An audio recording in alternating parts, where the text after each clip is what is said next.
За хай зүрхнүүд өнөөдөр та бүхэндээ Ками-сама Kiss гээд бүр үнэхэрийн хайр хүргэм гоё анимегийн эхний бүлгийг нь ярьж өгөхөөр бэлтлээ.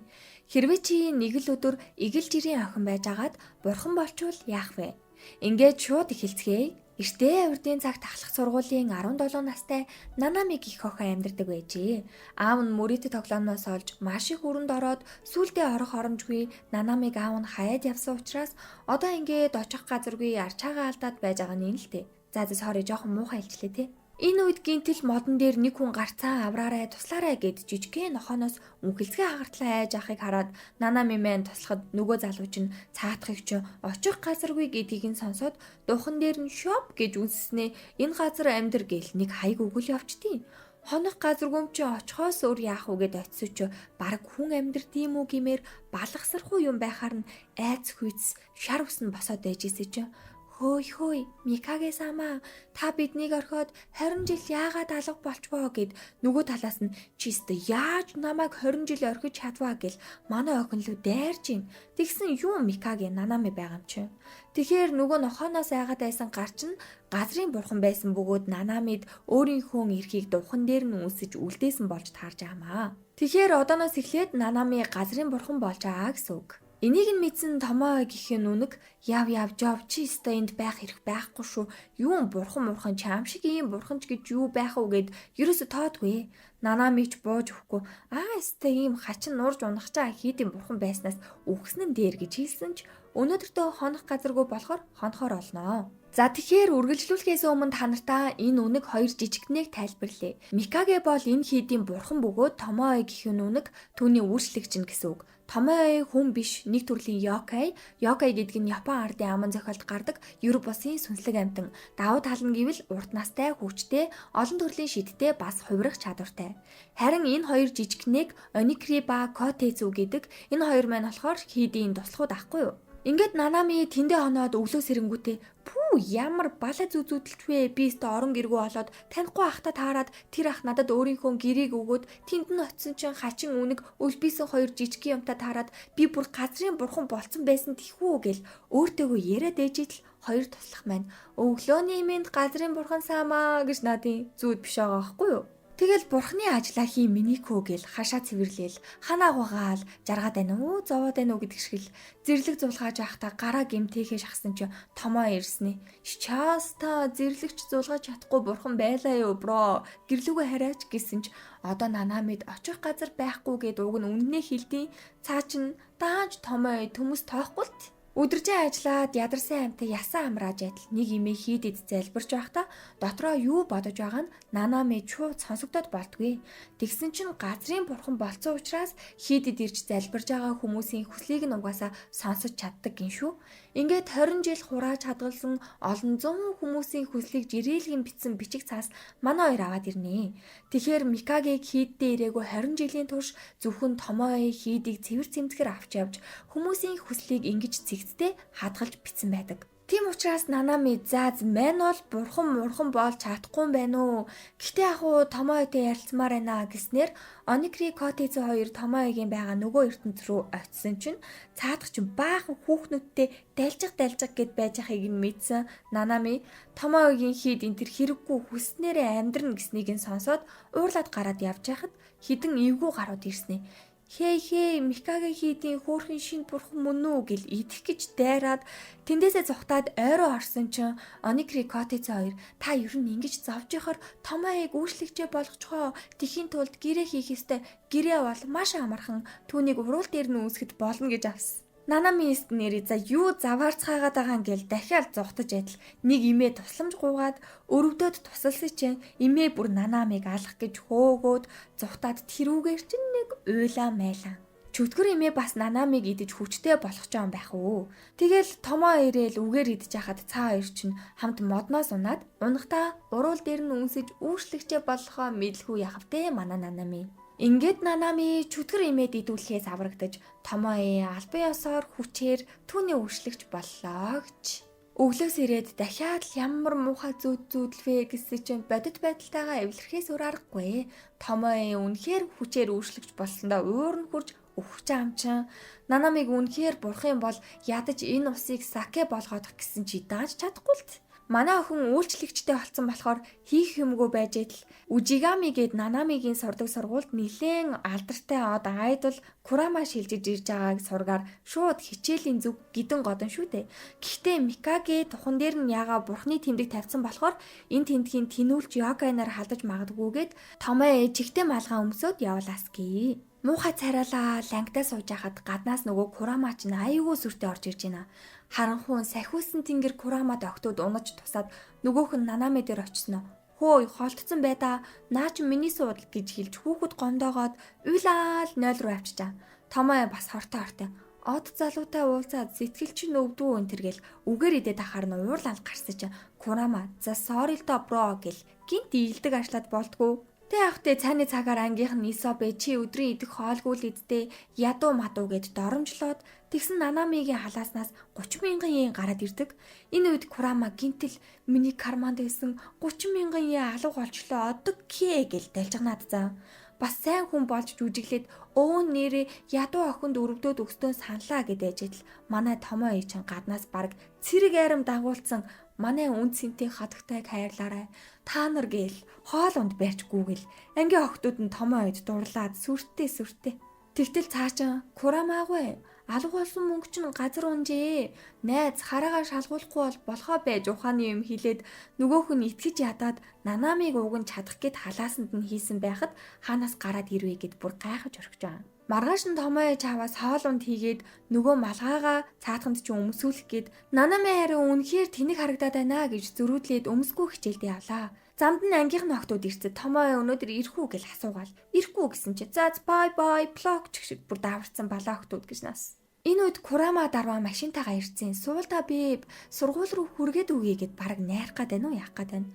Тэгсэн энэ Курама чинь хүн биш хэрэг байсан юм байна лээ шүү. Курама уулын хэрэг буюу Йокай хувьсаад хүний амьдралаар 16 жил амьдарч болж байгаа юм байх уу.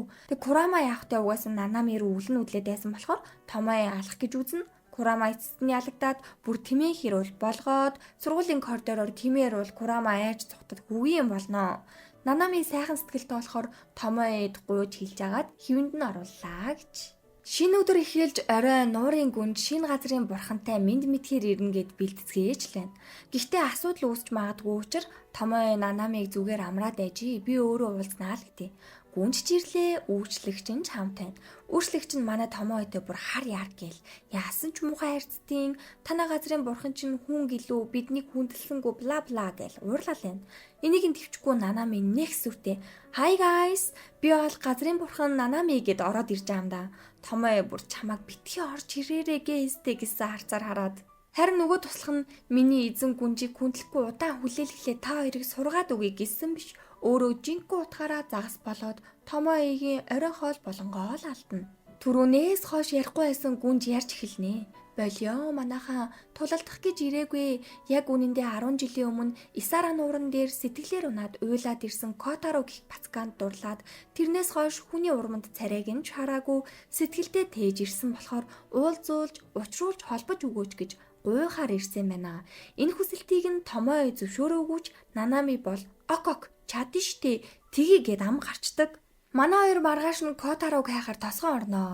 Нэг зарим нэгний газар ороод амарч идэл ангийнхан даалдах Исобэ ирчээд олон юмараа цалахгүй ахаар нь томоо яг алганы амт үзүүлэх гээд Нанами наа ч хүн штэ алж болохгүй гэд сүүлдээ хэрэлдээд би ямар чамтайстаа зугаалах гэж ирсэн үү Котарог хайх гэж ирсэн гэсэн чи хүй энэ газрынхан зөөгч нь Котаро байд юм да үнэ хацтай. Нанами Котарод уучраа хэлээд маа нэг найзтай уулзаад өгөөч гэж гуйгаад нөгөө гүнжийг нэх хөөрхөн болгоод уулзуулнаа. Тэгсэн Котаро маань нилийн бүрэг ичимхий бой байдیں۔ Гэтэл манай хоёр уучраа олж чадчихлаа штэ тий. Нэгэн бүрхэг дүхэн өдөр Нанами сургууль дээрээ гиюрэл байж л цагаан могоо ангид нь ороод ирсэн. Хүүхдүүд шүүр мүр шалны модоор цохиод алхан л дээ. Нанами юм ботгүй могоог гадагшаа гаргатал гаран дээр нь тэмдэг үлдээчих. Энэ нь могоон гуйлд буюу нэг ясандаа гэрлэх тэмдэг гэсэн үг. Хизээ нэгэн өдөр цагаан могоо Нанамиг хүчээр богтолж авч яваад гэрэлжих учраас хамгаалахын тулд мэдээж томоо ангид нь шилжин ирж байгаамаа. Курама байхгүй ч гэсэн стил томоо охтын зүрхийг бүлэглүүлсээр гэтэл томоо хэсэг дуг хийцэн байх үеэр Нанами маань могоод хулгайлагдана. Нанами ухаан алдаж ирэхэд нөгөө могооч нь хүн төрхөнд орцсон. Сайн уу ирээдүй ихнэр минь, би бол Яномори хийдийн өмчлөгч Мизуки байна. Арт чинь Май бурхан чааг харж байгаа шүү гэж балаарад Нанами уурлаад бити мэдрэлт би чамтай юу гэж гэрэлж идэе ингээл харих гэсэн чинь юу харих нэг явсан замаараа л дахин яваад байдаг. Аргагүй ирэхэнд буцаж ирээд нэг зүйл буруу байгааг мэднэ. Тэр нь эндхийн бурхан байхгүй хайцсан мэдгүй. Яг үнэндээ бол анх энэ хийдийг хүмүүс харалтай гэж ярьснаас болж үүссэн бөгөөд хийдийн бурхан хүмүүст хэрэгтэй учраас гарч ирсэн. Харин хүн ирэхгүй идэхгүй бол оршин тогтнох боломжгүй бурхан юм байна л да. Тийм байсан ч Мизуки энэ хийдээ хайж чаддгүй гэдгийг сонссон Нанами маань сайхан сэтгэлтэй болохоор тайвшруулах гэсэн чинь нөгөөх нь давраад тэврээд бүр өмсөх гэж дайраад азар яг энэ үед авралын сахиус Томоо ирнэ штэ. Ямар ч тач Нанамигаа авардаг. Гэхдээ Мизукиг үнэхээр их ганцаардсан гэдгийг Нанами мэдсэн болохоор заавал дахиж ирэхээ амлаад явлаа. Үзэгдэл солигдоход аянгийн бурхан Наруками нэлээд ууртай байна. 20 жилийн өмнө Микагегээс Томоог өгчих гэж гуйж яхад өгөөгүй ээжиж нэг муу хачаа охиныг бурхан энтер болгоцсон. Яг бурхан болж чадлаа юу гэдгийг шалгахаар боллоо. Нөгөө талд Нанамиг нөгөө хамгаалалт энтрээ зүгээгүй болохоор Некрикотиз хоёрыг харж аарай гэд хамт сургууль руу нь явуулсан байна уг нь. Гинтэл Наруками гарч ирээд нана айц юм уу? Ани аянгийн бурхан байхгүй юу? Чи хүчээр бурхан болоод хэцүү байгаах. Зүгээр одоо их чин наа идэж авчи гэсэн чинь Нанами нөө байна. Би бүр аюу жаргалтай байгаа. Томоо бас миний туслахуудаас эхлээд жаргаж өгч байгаа штэ гэж авсан. Яг энэ үед нь Томоо ирж таарнаа. Нанамиг хамгаалах гэсэн ч Наруками Дайкон Кутнээс авсан азын алхаараа хөөлхий Томоог мэн жижигхэн болгоод Нанамигаас Микагегийн өгсөн тэмдгийг аваад аятайхан анагийнхаа үгэнд ордог болчоод арзалзаараа та хоёр гээд явчлаа шүү. Очихч газаргүй болсон Томоо ийм байдлаа Нанамид чаруулахаас үнэхээр ичиж мөрөө хөөё л хэдий. Сүүлдээ бүр Томоо халуураад Нанами бороонд зайлвал твэрцээ хайжгаа мэдгүй сууж хахад азар хэрэг Курама гэртээ аваачлаа. Нанами ч жоохногоо халамжлаад сүйд Томоо унтчихтаа Юкичи гэх хэмхтэн талаар хальтцуудлнэ. Тэг хэсэг эндэ байж бие тихрүүлсэн учраас аянгийн бурхан Наруками дээр очихоос өөр аргагүй. Угаасаа ингэж байгаад ах юм бол юу ч өөрчлөгдөхгүй болохоор тэгээд гол нь Томоо яг ийм хөөрхөн жижиг игдүүдээ хэрнээ их зантай байгаа байдал нь улмал хайр үргээд байсан за. Наруками дээр ээж очлоо нөгөөх нь эргэлүүлээл бөөн баяр. Гэхдээ хаан ч юм Томоо нуугдчихдаг за. Ингээд Оникрикотиз хоёр Нанами дээр очиод цаадах гэжтэй алах болсныг хэлээд Нанами аянгийн бурхантай тохиролцоо хийж хэрвээ Томоог олж чадвал буцааж хэвэнд нь оруулах амлалт авдیں۔ Гэтэл хаанаас ч юм хайгаад олохгүй. Нэг ирвэхээ шиг юм Микагегийн өрөөлөв Нанамиг дуудахад тэнд байх толинд Томоо өөрийгөө нуужээ. Наруками ч амлалтандаа хүрч Томоог олсон болохоор хин нэгнийг хүчлэхгүй Томоог хэвэнд нь оруул гэж алхаач өгөн Нанамигийн газрын бурхны тэмдгийгч буцааж өгөөд явлаа. Ашгүйдээ тий. Нанами Томоог хэвэнд нь оруулахад үсмэс нь буруугаад улмал кул болцсон байдаг.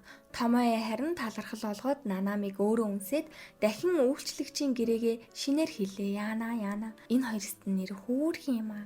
Энэ өдрөөс хойш Томоог харах Нанамигийн харц шаал өөр нэг тийм хайрын харц болж хувраад ч шиг ингэж димэрсээр байгаа цүүлдээ халуураад хичээлдэж явж чадахгүй.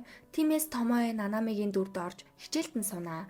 Ангийнх нь хүүгүүдээс эхлээд Курама хүртэл мөө мэнтэрчүн том болчихжээ гэж хоргоод ч шиг сургууль дээр Рёка эдэр гарч ирэхэд бол Нанамигийн дүрд хувирсан Томоо төвгүүхэн л дуусах чинь. Нөгөө талд харин Нанамиг өвцнийг мэдээд Мизуки ирж байна. Бас хөөрхөн хоол унд хийж өгөөд гэхдээ манай Томоог зэрлэг үнэг учир болгоомжтой авахгүй бол идвэл нинэтрээгээд балаарад Нанами ч өмөрнөө тэгсэж өмнөх зэрлэг Томоог харуулад өгьегээд сангийн бобер гаргаж ирээд энэ гарч байгаа хутаан цаг хугацааг найгуул хутай байна л да.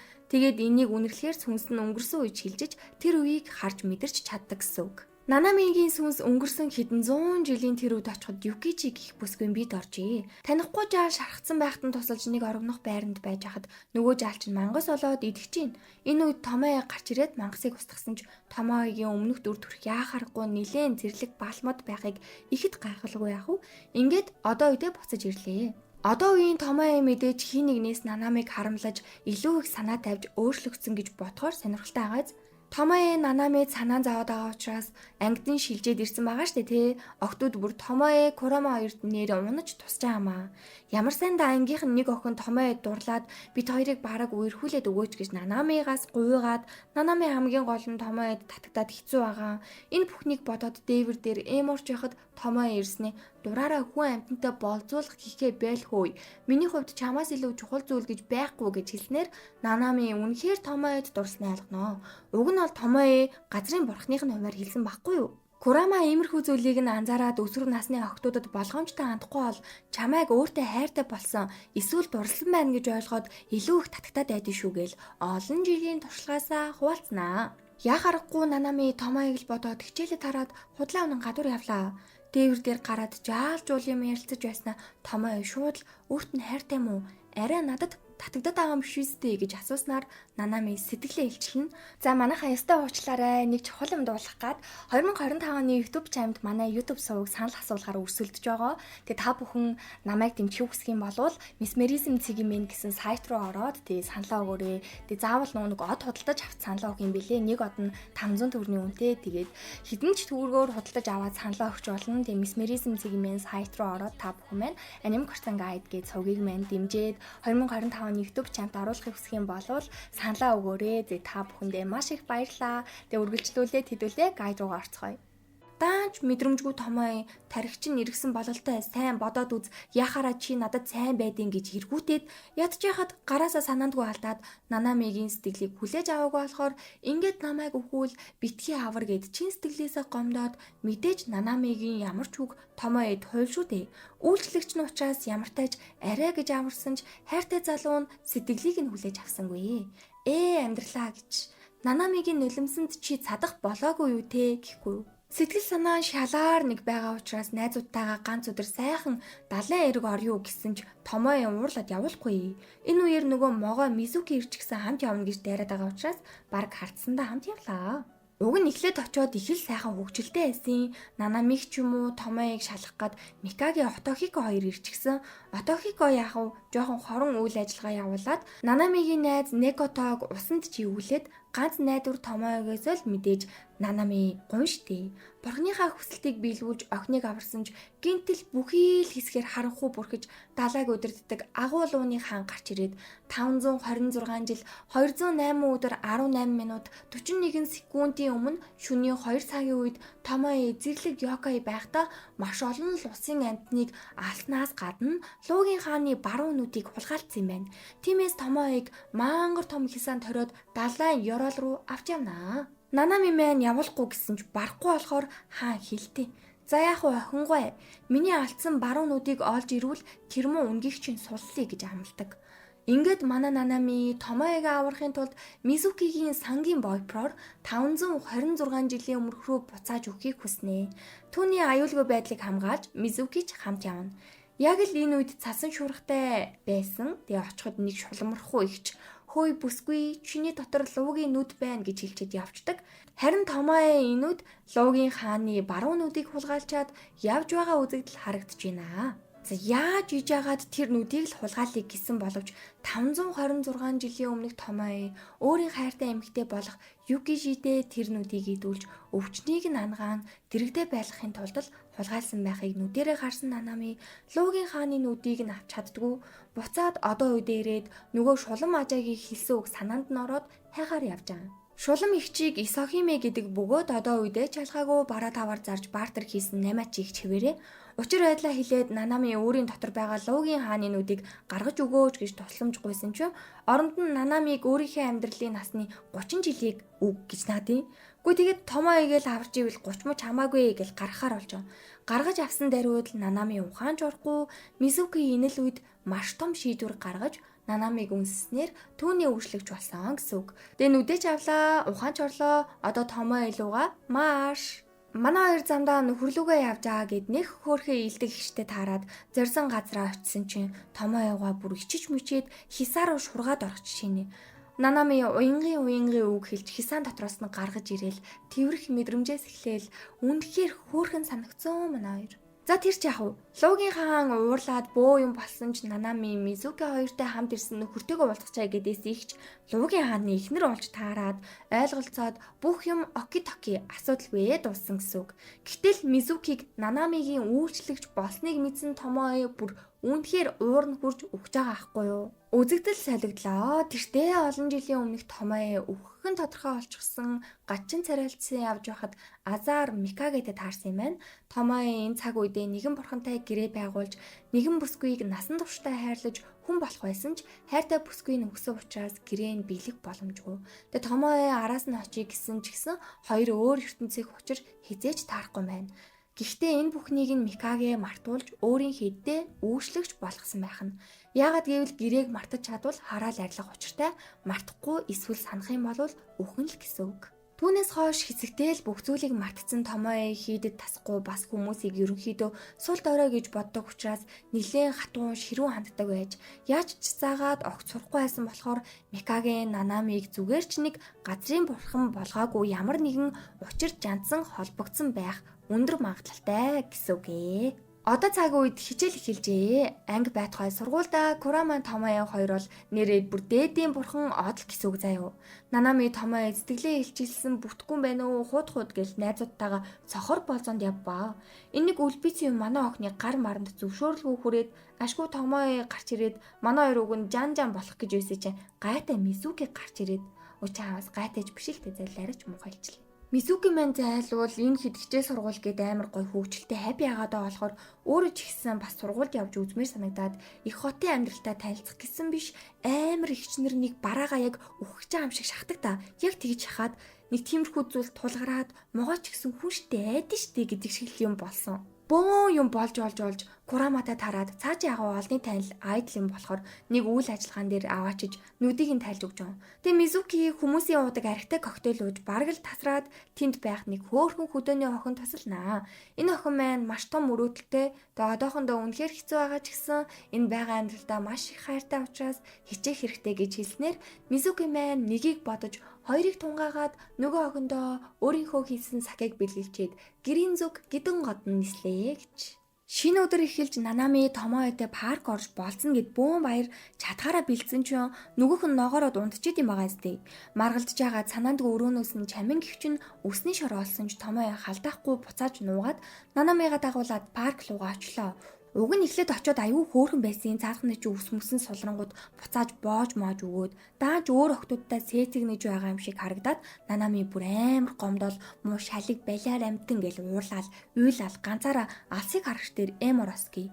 Энүүд дахиад үснийх нь болд тайлагдаж гинтэл нэг үсний шор гарч ирсэн бол яг дээр нь Томоe чамаг олчлоо гэд байж идэг. Гүй тэгээд Томоeдээ уурлсан ч харахаар л хайр нь хүрээд их л хэцүү. Дараагийн хэсэгт нэгэн сайхан цэлмэг тэнгэртэй сайхан өглөө Нанами нэх гоё ааштай наа гэл дэлгүүр орсон ч өөрийнх нь хийдийг бараг сүнстэй хийдмэд гисэн цуу яриа гараад ёстой араачтай манай Томоe өдөр бүр зүлгэж угааж ахад хүмүүсийн тэнэг бодлыг авч хайн ерөөсөө хийд дээрээ намрын галтнаадам хийн гэл ажилдаа орв штт. Хуучин хийдийнхээ юм хумыг ухаж төвхөж гаргаж цэвэрлсэн ч мараалын эрлэгдэлд орсон болохоор нилээ муудсан. Тэгэд ер нь л хэцүү. Гэтэ Нанами чаваас ганцаараа зарлал энтер тараагаад хэрэндээ хичээж байгаа болохоор хийдийн хамгийн чухал хэсэг болох кимоното яслын мүжгийн хүндэт хувцсыг Томоe гаргаж өгөөд бүжиг зааж өгөхөр боллоо. Гүй тэгэд манай охин жаахан бүтлэхүү гэх юм уу, юм сурахтай муу гэх юм уу хичнээн ч заагаад яг нэг ганцхан хэсэг дээр л алдаад болтгүй Томоед бараг л амбаар дулж байгаа юм чинь. Энэ үеэр ах шиг их чиг Отохико бурхан Микагетэй хамт ирээд Нанамиг юу нь яг бурхан болж чадах уу, өсөж дэвшсэн байна уу гэдгийг нь ясыг нь цайдл шалах гээд Отохико өөрийн хүчээр хар салхитны шидэрхүү юм ашиглаад сүмийн гадна хэсгийг бүгд нь бүрхэж харанхуй олгож аваад Нанами мэн яахтай зайлуул сандраал хамаг чадхаараа л болиулах гэж хичээсэн боловч үнэхээр юун зогсох улмал ихсээр сэтгэлээр унсан амтан байж идэл Томоe Мизуки хоёр болоод Томоe цаадахыг чинь зүгээр өрөөндөө байж ийл гэдیں۔ Тэгэл Нанами энэ л үед би ол нэр өгснийх нь бурхан байхав дээ. Үнэндээ арчаагүй энд ингэж энэ хидтэй гай болж ийснаас яв гэл уйлаа сүмээ тэр чигтээ оргисон бүлгөө. Томоо эмээ нараас нь хайлгүй яхав хаа сайгүй хайн штэ. Тэгтэл Нанами өөр дээрээ агаар гэд нөгөө хувиргах цаасан дээрээ бичсэн эм ороод байж идэг шүү. Тэгснээл гинтэл Микагетэй уулзж байснаас сананд урсаж тийм ээ Май гэр бол мэдээж миний хийчүү дээ. Юу ч болсон хамгаална гэл буцаа сүмийн зүг хамг урдааргүй дээ. Тэгтэл бурхан буддаа минь олон жилийн өмнө Микагегийн үзэлцээд хав дараад тарин уншаад бараг зойронд хийцэн аалзан сүнс гараад ирсэн байдیں۔ Манай охин ч мангар баатарлаг гарч ирэл нөгөө яслын бүжгийн хувцас өмсөд дайлжитлаа сайхан бүжиглэн штэ. Нөгөө эд чинь ч гэсэн хараал бишрээл балиашглал байжсэн чи яг алддаг хэсэг дээр алдаад томооёг бараг аалз эдхийн даваан дээр дахин бүжгээ бүжиглээд эддэ мөн чи гих давааны ард гарч аалцкаага ялан шүү дээ. А тийм Микаге бас жоохон тусалсан шүү за.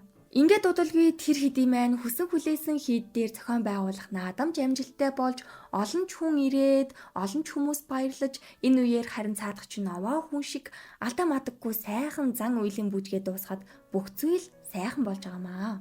Хамгийн сүүлийн хэсэгт тэр хэд маань аз жаргалтайгаар ярилцаад хоёулахнаа үлдсэн байхдаа Нанамиг Томоe яслын бүжгээ бүжгэлж байхдаа бүр дэндүү гэмээр үзэсгэлэнтэй байсан гэж хэлээд үйлчлэгчийн гэрээгээ сэтгэлээсээ хийж болох уу гэж үнсснээр манай гайхалтай Ками-сама Kiss анимегийн 1-р бүлэг өндөрлөлөө. Тэгэхээр Ками-сама Kiss анимегийн эхний бүлэгт Нанами игэл жирийн охиноос хувь тавилангийнхаа урсгалаар бурхан болж айдас, ганцаардал, сорилт бэрхшээлийг туулж яг үнэндээ жинхэнэ дотоод сэтгэлийн хүч нь өөрт нь байсныг ухаарснаас гадна Томоегийн хажууд байснаар итгэл хайр хоёр нь илүү улам гүнзгийрч тэдний хоорондын үл мэдэгдэх сэтгэл тогтлом таталцал хувь заяаны хэлхийг нь гитарын зөөлхөн утас шиг хөглүүлсэн болов. Мэдээж 2 дугаар бүлэг гэж байгаа. Гэтэ манайхан next сайхан subscribe дараад мэдээж бас лайка дараад тасархай сэтгэлдлүүд бичих юм бол аль чадхаараа юугийн хурдан 2 дугаар бүлгийг нь оруулахыг хичээх болно штэ. Зүрхнүүдтэй хайртай шүү. Зүрх